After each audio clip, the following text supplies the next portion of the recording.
The rain hammered against the windows of our small cottage in the Cotswolds, mirroring the storm brewing inside me. For 20 years, Elian and I had built a life here, a life I thought was unshakable. I was a carpenter, content with the simple rhythms of my craft, the smell of sawdust and varnish a comforting balm to my soul. Elian, with her fiery red hair and even fierier spirit, was a primary school teacher, shaping young minds with a passion that both intimidated and inspired me. We were, I believed, happy. It started subtly, almost imperceptibly. Elian began working late, claiming extra responsibilities at school. Her laughter, once a constant melody in our home, became muted, replaced by a strained politeness. She stopped reaching for my hand during our evening walks, her touch growing fleeting, almost hesitant. I chalked it up to stress, the pressures of her job, the relentless demands of modern life. I tried to be supportive, making her favorite meals, running her errands, offering a listening ear. But she remained distant, a ghost in our own home. The first real crack appeared on our anniversary.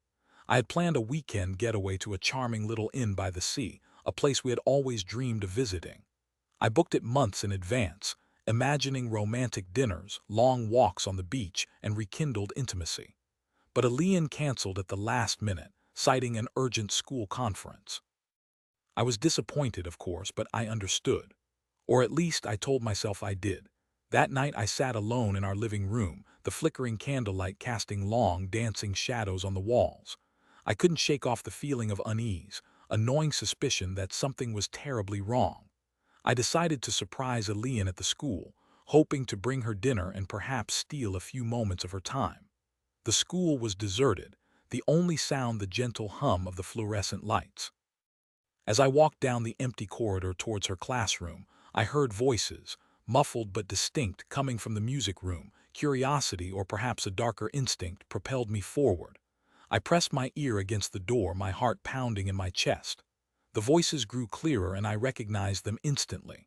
One was Elian's, her tone soft and intimate, a tone I hadn't heard directed at me in months. The other was a man's, deep and resonant, a voice I didn't recognize. I couldn't make out the words at first, but then a phrase laced with tenderness and affection pierced through the silence. "I love you, Elian." The world seemed to tilt on its axis. My breath caught in my throat, my vision blurred. I stumbled back, my hand reaching for the wall to steady myself. This couldn't be happening. Not Elian. Not my Elian. But the voices continued, their intimacy undeniable, their words painting a vivid picture of betrayal. I pushed the door open, my hand trembling on the knob. The scene that unfolded before me was like a punch to the gut. Elian was standing in the arms of a man, his face buried in her hair. He was tall and handsome, with a confident air about him. It was Kellan, the school's new music teacher, a man Elian had mentioned a few times in passing. They sprang apart, their faces etched with shock and guilt. The silence that followed was deafening. Elian's eyes widened, her face paling. Kellan stepped protectively in front of her, his gaze defiant. "Leander, this isn't what it looks like," Elian stammered, her voice barely a whisper. "Isn't what it looks like," I repeated, my voice trembling with a mixture of rage and disbelief.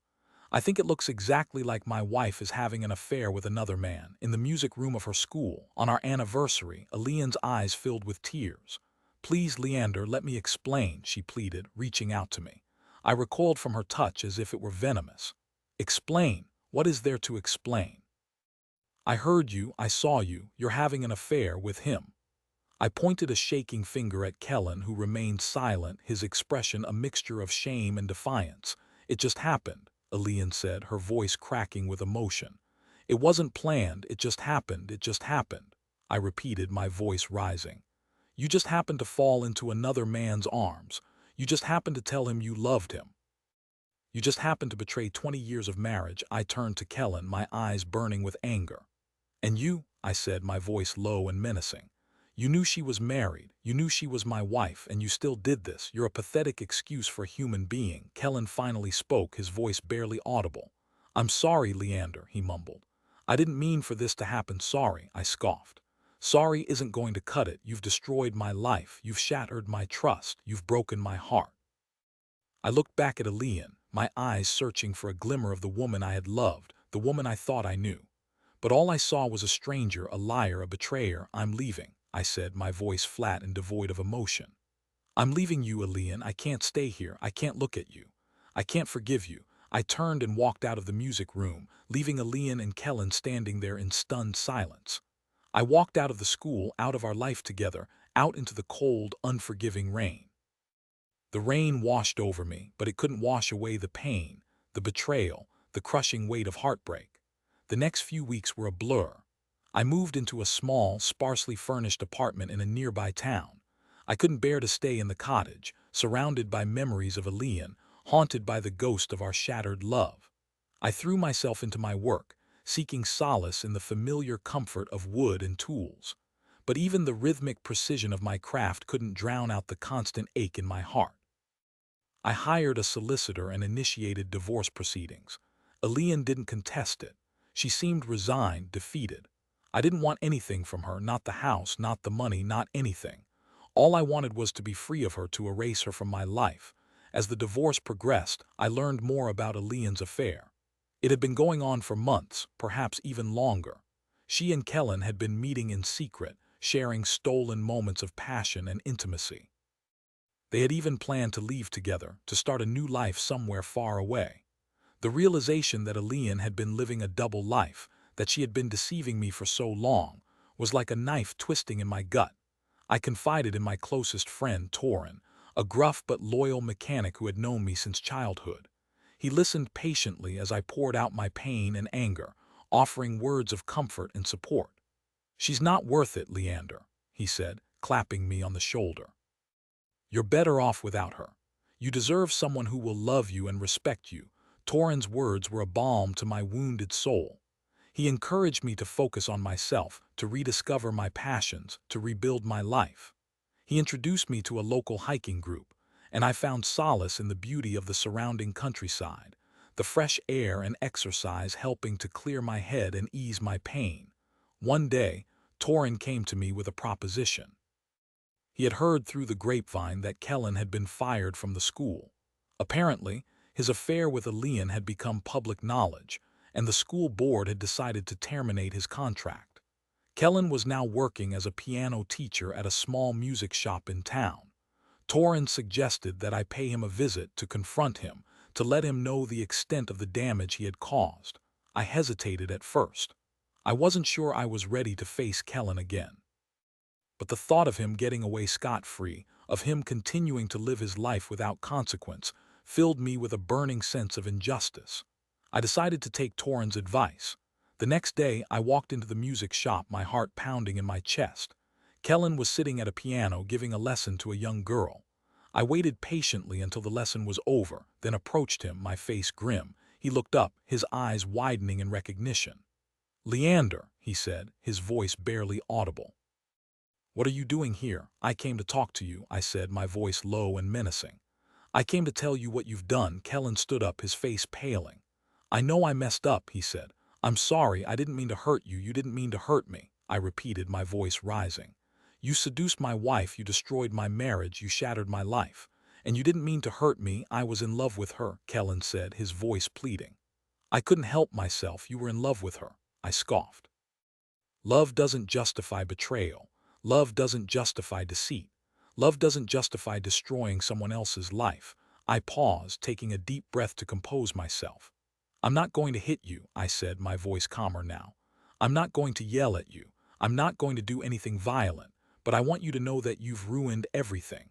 You've ruined my marriage, you've ruined Elian's life, and you've ruined your own. You're going to have to live with that for the rest of your life."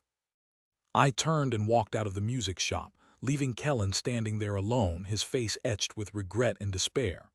I didn't feel any satisfaction, any sense of victory. All I felt was a profound sadness, a deep sense of loss. Weeks turned into months, and slowly, gradually, I began to heal. I focused on my work, my friends, my hobbies. I started taking art classes, rediscovering a passion for painting that I had neglected for years. I went on hikes, explored new places, met new people. I began to see a future for myself, a future that didn't involve Elian, a future that was filled with hope and possibility. One day I received a letter from Elian. I hesitated before opening it, unsure if I was ready to face her again, even through the written word. But curiosity got the better of me and I tore open the envelope. The letter was short and simple. Elian wrote that she was sorry, truly sorry, for what she had done. She said that she had made a terrible mistake, a mistake that she would regret for the rest of her life. She said that she understood why I had left her and that she didn't blame me. She said that she hoped someday I could find it in my heart to forgive her. I read the letter several times, my emotions swirling within me. I felt a flicker of pity for Elian, a glimmer of understanding. But I couldn't forgive her. Not yet, perhaps not ever. The betrayal was too deep, the wound too raw. I wrote a short reply, thanking her for the letter and wishing her well. I didn't mention forgiveness or reconciliation. I simply closed the letter and mailed it, hoping that it would bring her some measure of peace. Life went on. I continued to work, to paint, to hike, to explore. I met new people, some of whom became close friends. I even started dating again, cautiously, tentatively, unsure if I was ready to open my heart to another woman. One evening I was at a local art gallery, admiring the work of a talented young artist. As I stood there, lost in contemplation, I felt a tap on my shoulder. I turned around and saw a woman standing there, her eyes sparkling with warmth and intelligence. Her name was Bronte, and she was a potter. We struck up a conversation, and I found myself drawn to her easy smile, her genuine kindness, her passion for art. We spent the rest of the evening talking, laughing, sharing our stories. I told her about my work, my hobbies, my friends. I even told her about Elian, about the betrayal, about the heartbreak. Bronte listened patiently, offering words of comfort and understanding. As the evening drew to a close, I realized that I was falling for Bronte. She was everything Elian wasn't: honest, loyal, kind, and compassionate. She was a breath of fresh air, a ray of sunshine in my life. We started dating, and our relationship blossomed quickly. Bronte was a wonderful woman, a true partner, a soulmate. She loved me for who I was, flaws and all. She helped me to heal, to forgive, to move on. With Bronte, I found happiness again, a happiness that was deeper and more profound than anything I had ever known with Elian. One day, Bronte and I were walking through the Cotswolds, hand in hand, admiring the beauty of the rolling hills and picturesque villages. We stopped at a small church, its ancient stone walls weathered by time and history. As we stood there gazing at the stained glass windows, I realized that I was ready to move on completely, to let go of the past, to embrace the future. I turned to Bronte, my heart overflowing with love and gratitude. "Bronte," I said, my voice trembling with emotion, "I love you. Will you marry me?" Bronte's eyes filled with tears. "Yes, Leander," she said, her voice barely a whisper. "Yes, I will marry you." We embraced, our love a beacon of hope and healing in the face of pain and betrayal. I knew that the scars of the past would always be there, but they no longer defined me. I had found love again, a love that was stronger and more resilient than anything I had ever imagined. I had learned that even after the darkest of storms, the sun can still shine, and that even after the deepest of betrayals, the heart can still heal.